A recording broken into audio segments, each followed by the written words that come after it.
Nas voragens do pecado, capítulo 7. Perfídia, parte A.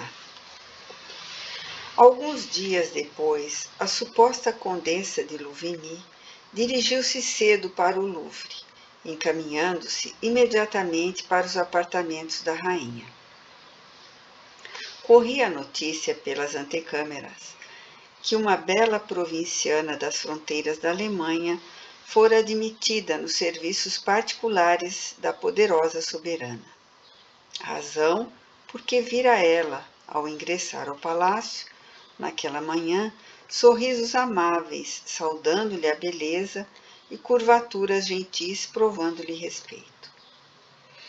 O certo era que fora realmente aceita para os serviços da rainha, tendo esta já recomendado à chefe das suas damas pusesse Otília a par dos costumes da corte, facilitando-lhe a adaptação, recomendação que a jovem provinciana valeu atenções imediatas de todo aquele mundo ocioso e bajulador que gravitava ao redor da rainha-mãe. Entretanto, a mesma Otília fora indicada não para os mistérios próprios de uma dama ou de um auxiliar comum, mas para o serviço secreto da política de Sua Majestade, o que valeria dizer que suas verdadeiras funções no palácio seriam a espionagem, a intriga, ou seja, a armadilha e o crime.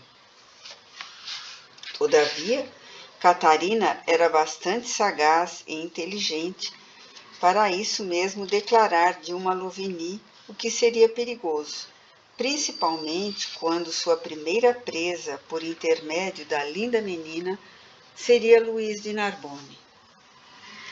A este fez constar, portanto, que adotava Otília de Louvigny na ausência do irmão, ao passo que a mesma auxiliaria na expedição da correspondência e escriturações gerais, pois que era culta, ao mesmo tempo que a aproveitaria para divertir-se com as mil e umas interessantes graças de que era portadora, durante as curtas horas de lazer que se permitia. Satisfeito, o capitão da fé serenou a apreensão que desde o primeiro momento de conversação com Otília o assaltara, pois, ouvindo-a dizer dias antes que tencionava oferecer seus préstimos à rainha, receara justamente que Catarina, ambiciosa e cruel, encaminhasse para seus famosos serviços secretos aquela angelical criatura que já lhe dominava o coração e os pensamentos. Um enredo, uma intriga numa corte de soberanos do passado, o cuidadoso preparo da queda de personagens importantes que deveriam tombar dos próprios pedestais de honra e validez naturalmente, sem que verdadeiramente ninguém pudesse ser acusado pelo fato, era arte política, artimanha delicada que exigiria do seu executor ou executores um tino essencialmente satânico, uma dissimulação e uma inteligência, porventura, superiores aos que se exigiriam de um vero gênio da ribalta. A falsa Otília, com suas maneiras angelicais e sua estonteante formosura, seria a intérprete ideal para as intrigas do Louvre, nos dias inquietantes do sombrio governo de Carlos IX. No seu primeiro dia de serviço, pois terminadas as audiências da rainha e entendimentos com ministros, delegados do povo, embaixadores, chefes militares, representantes do clero, etc., a soberana entendeu de bom aviso reunir-se com a sua corte de damas e auxiliares, passando em revista as recentes admitidas, a fim de examinar-lhe as possibilidades. Em tais ocasiões, havia confabulações coletivas e particulares, pois jamais essa personalidade sombria, que se chamou Catarina de Médici, ordenava algo aos seus espiões e agentes em presença de outros espiões e de outros agentes. Assim sendo, ela levou longo tempo examinando Otília, sem que um só dos circunstantes suspeitasse de que a jovem dos cabelos de ouro seria ali uma terrível intrigante a mais, a quem missões espinhosas, como a queda de Luís de Narbonne e enredamentos que envolvessem os senhores de Guise, seriam confiadas. Fez, portanto, que, ali no salão que se reuniam, Otília demonstrasse como se portaria num baile da corte ou num banquete. Como se ateria diante de um galanteio do rei, de um príncipe ou de um duque, ou ante a impertinência de uma dama. Como palestraria com um político suspeito de adversário do trono ou reconhecidamente favorável, com um embaixador, um representante da igreja, etc. Otília saiu-se tão bem das experiências qual não o faria uma atriz consumada, revelando alta classe de dissimulação, astúcia e argúcia, o que não deixou de impressionar a própria rainha, que murmurou consigo mesma quando lhe admirava o diabólico talento. Quem sabe esta singular La Chapelle antes deseja a ruína do trono e não propriamente a de Luís de Narbonne? Seria de bom conselho, com efeito, mandar espioná-la bem de perto. Ai dela, se pretender ludibriar a rainha da França. Em seguida, fechou-se com ela em câmara reservada para confabulações particulares de praxe. Fizeste mal em utilizares o nome dos Louvigny, menina. Já agora não o poderemos dispensar, visto que de Narbonne te supõe realmente uma Louvigny. Por que não me procuraste antes de lhe falares? Tu me servirias grandemente sem este malsinado nome.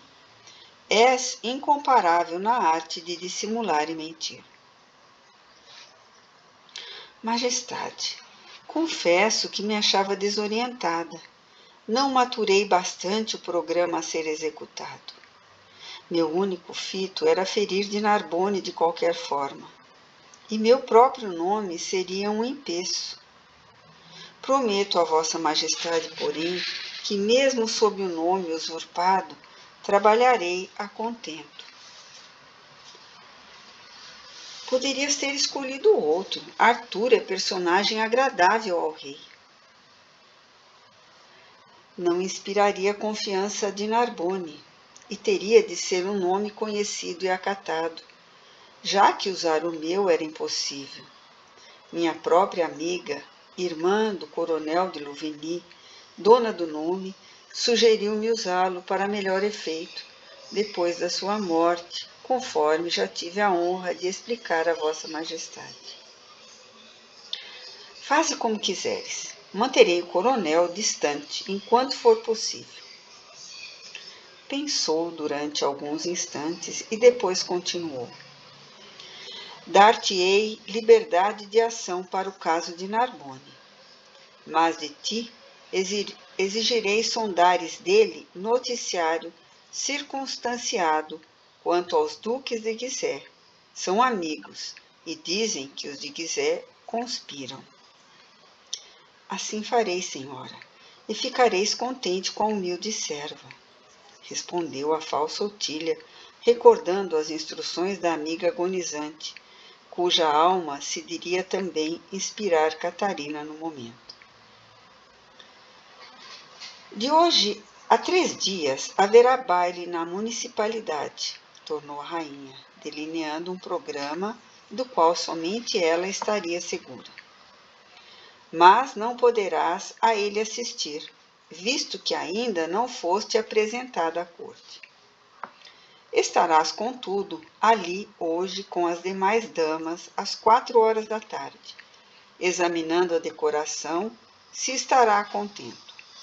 A cavalaria do conde passará por lá a essa hora, mais ou menos. Será útil para teus intentos que ele te veja ainda hoje naquele local. Procura cativá-lo diante de testemunhas, provocando-o ingenuamente, algo escandaloso durante vosso entendimento. Refugia-te depois aqui e não consintas, de forma alguma, em vê-lo nem lhe falar. Amanhã entrarás num convento qualquer, que escolherei, onde passará de 6 a 8 dias por minha ordem, a títulos de jejum e penitências para servires tua rainha de coração limpo e consciência tranquila. Depois do escândalo provocado pela tua inconsequência junto a Luiz Narbonne, mas, em verdade, a fim de observarmos a reação de que será ele capaz ante o rigor aplicado contra ti. Participá-lo-ás de tudo por uma carta cheia de paixão. Será de boa tática excitá-lo, mas furtar-se a expansões prejudiciais. É homem de costumes severos e honestos, e muita facilidade no amor chocá-lo-ia, provocando certamente o seu desapontamento, visto que as damas de Louvenie sempre foram consideradas altamente dignas, e que o único meio de realizares teus intentos a respeito dele será por meio do seu amor por ti e da confiança que lhe inspirares. Entendo, majestade. E realmente entendeu. Porque, se com esmero Catarina a instruiu para o desempenho da ingrata aventura, melhor ainda a infeliz irmã de Carlos se desincumbiu do papel que lhe cumpriria encarnar. Chovera, porém, o dia todo. O inverno anunciava-se rigoroso por meio dos aguaceiros ininterruptos. Soprava o vento tradutor das nevadas acabrunhadoras. O baile da municipalidade, esperado sob ansiosa expectativa desde 15 dias antes, era oferecido à alta burguesia que se mostrava fiel ao trono naqueles dias tenebrosos, quando ainda se estremecia a lembrança do 24 de agosto. À tarde, amainando o tempo, Catarina de Médici permitira a algumas damas de menor destaque irem apreciar a decoração do palácio, que, segundo afirmavam, estaria suntuosa, presidida como fora por alguns dos melhores artistas da época e digna, portanto, dos salões do Louvre. Certamente que os ricos e poderosos burgueses bem o mereciam. Tratava-se de classe realizadora, pronta a bater-se e até a sacrificar-se pela realeza, porque detestava a nobreza e desprezava a plebe, as quais intrigava com o trono, sempre pronta a ofender e prejudicar a mesma nobreza, porque justamente a invejava por vê-la à beira daquele, quando a ela própria as leis apenas permitiriam ou impunham o mesmo trono engrandecer com a sua dedicada operosidade. Alguns pequenos nobres, porém, deveriam acorrer a esse baile, assim como um representante do rei, o qual, assim sendo, descia da sua dignidade de monarca, indiferente às próprias responsabilidades, sem sequer ser informado de que o fazia. Talvez nem mesmo sendo conhecedor da dita solenidade, e assim entrevisto por meros passos políticos regionais, dos quais a sagacidade da rainha-mãe esperava, como sempre, tirar proveito. E até aquelas gentis senhoras de Catarina, que no palácio da municipalidade examinavam se as obras dos reposteiros caíram bem à esquerda ou mais graciosamente à direita, se os candelabros dos portais dariam iluminação de bom efeito, conjugada com os lustres pendentes do teto, desejariam ser agraciadas com a fortuna de ao baile comparecerem. Ruth de La Chapelle lá estava entre as demais jovens, deslumbrante de graça e beleza, num vestido branco bordado a ouro, com suntuosa golinha do próprio gosto da rainha, que exigia para suas servidoras as mais distintas toaletes. Afetava alegria e deslumbramento, mas se alguém se permitisse penetrar-lhe o íntimo, desvendar-se-iam em seu coração emoções profundas, descontentamento inquietante, revolta e dor, como fidelidade à sua tétrica aliada, a rainha, que parecera substituir a sombra da agonizante de Louvigny na direção dos seus intentos, e com cujas vibrações maleficentes, desde seu ingresso no Louvre, se afinara, graças às injunções perniciosas do espírito da amiga morta em seus braços. Fiel às recomendações de Sua Majestade, e uma vez que estas vinham ao encontro das suas próprias aspirações, a jovem renana postou-se à espreita da ronda que, cerca de 4 horas da tarde, deveria passar pelo palácio da municipalidade, comandada pelo conde de Narbonne. Encontrava-se ela, no momento, no andar denominado térreo, cujas sacadas, suspensas do nível da calçada a cerca de 2 metros apenas, permitiam às duas pessoas se falarem facilmente, conservando-se uma debruçada no mesmo balcão e outra do lado de fora, na rua. Mais ou menos à hora aprazada, efetivamente se ouviu o rumor da cavalaria de Narbonne fazer ressoar nas lajes da rua o estrépito belicoso dos seus mercenários. Em marcha lenta, demonstrando força e disciplina, uma pequena multidão debruçou-se às janelas das casas e palácios circunvizinhos, enquanto as sacadas da municipalidade, damas e cavalheiros que ali eventualmente se encontravam, predispuseram-se curiosos a apreciar a soldadesca famosa, considerada a mais disciplinada e adestrada de Paris. Eram de bom gosto, então, os aplausos piegas e bajuladores, a admiração exagerada a tudo quanto se relacionasse com a Igreja e o governo. E dificilmente alguém se furtaria a tais demonstrações, as quais seriam antes exteriorizações das convivências do momento, e não espontâneo gesto de sinceridade. Ruth encontrava-se num salão cujas numerosas sacadas, todas escancaradas, faziam ângulos com uma rua e uma praça. Postou-se ela no primeiro balcão que deitava para a dita rua, desde que vislumbrou ao longe a figura imponente do jovem capitão à frente dos seus homens. Lembrou-se das ordens de Catarina. Promove algo escandaloso. Cumpriria, pois, a ordem. Que lhe importariam as intenções da soberana, se encerravam males para o detestado conde, ainda que redundasse na sua própria ruína? De outro modo, a perda de Narbonne era fato que particularmente interessava a rainha, e fosse o que fosse que esta tramasse, necessariamente auxiliá-la-ia a atingir os próprios fins.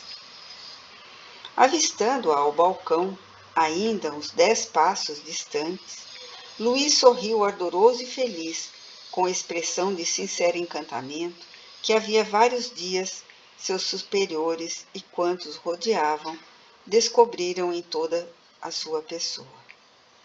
Cumprimentou-a com distinção e familiaridade, ao que Ruth correspondeu com uma vênia graciosa entre um sorriso franco, pensando em Catarina. Fê-lo, porém, e num movimento rápido e imprevisto, que se diria infantil, deixou a sacada onde se postara e postou-se na imediata, onde novamente esperou Luís, vendo-o, portanto, mais de perto, como da primeira vez. O sorriso do capitão da fé dilatou-se mais, deixando à mostra a bela fieira de dentes fortes e alvos, que muito poucas vezes dantes se haviam revelado aos circunstantes. Ruth, no entanto, já abandonara a segunda sacada, passando a terceira e a quarta e a quinta, o que deu em resultado acompanhar o trajeto de de Narbonne, com ele se defrontando durante todo o percurso, não pequeno, que media o quarteirão da rua e o da praça, que faziam esquina. E ela o fazia entre risos, deixando-o compreender o desejo que trazia de que ele lhe falasse naquela emergência. Deslumbrado, aquele estudante de teologia, de quem todos esperavam absoluta fidelidade às exigências do clero e a quem julgavam insensível aos encantos da mulher, sofreou de súbito as rédeas do cavalo, fazendo estacar toda a sua garbosa companhia de lanceiros. Eu te saúdo, gentil condessa, cumprimentou ele galantemente, parado sob a sacada onde se debruçava a cativante menina. Mais do que ontem, hoje te encontro encantadora. Ao que a angelical irmã de Carlos respondeu: Salve, nobre cavaleiro da fé! Feliz eu me julgo por este acaso que o céu criou. Riram-se sem constrangimentos, como dois namorados ardorosos que se adorassem. E ele de chofre achegou-se mais para sussurrar como em sentida súplica. Preciso ver-te mais perto, minha querida. Dize onde poderei encontrar-te. Estou louco de amor por ti. Não vivo, mas sofro se estás ausente. Ela sorriu enternecida, pestanejando os longos cílios com faceirice. Com alegria atenderia a Vossa Alteza, porém hoje é impossível. Sua Majestade necessita dos meus serviços. Terei de esperar, portanto, até amanhã? Mandar-vos-eis um portador. Assistirás, porventura, a esse baile? Não, Alteza. Sua Majestade proibiu-me de fazê-lo. E fez bem. Será reunião de burgueses e não assentará a nobreza. Dá-me então algo de ti como lembrança, um pente, um laço, uma rosa como aquela outra, que aqui está sobre o meu coração, e que me faça companhia até o nosso próximo encontro.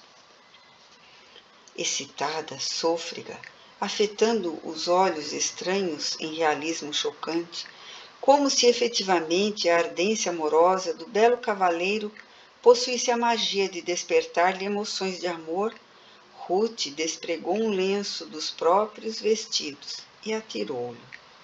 Luís apanhou-o no ar, levando-o aos lábios, como não o teria feito o mais singelo amante de província ao receber a primeira dádiva de amor. Não obstante, prosseguiu a marcha, emocionado, transtornado. Ruth, porém, deixara-se ficar onde estava, pois que as janelas agora não iam mais além, começavam outras dependências. Todavia, antes de virar à direita, saindo da praça para ingressar em nova artéria da velha cidade, percebendo Luís que não se despedira convenientemente da sua amada, volta as rédeas do cavalo em disparada, deixando seus cavaleiros estacados, e chega-se novamente à sacada onde Ruth continuava debruçada. Amo-te, Condessa, exclamou excitado e trêmulo. Não posso viver sem ti. Ela tirou-lhe a ponta de um manto, que ele beijou galantemente, recolhendo-o em seguida, para beijá-lo no mesmo local. E quem a observasse diria convencido: está perdidamente enamorada do capitão da fé.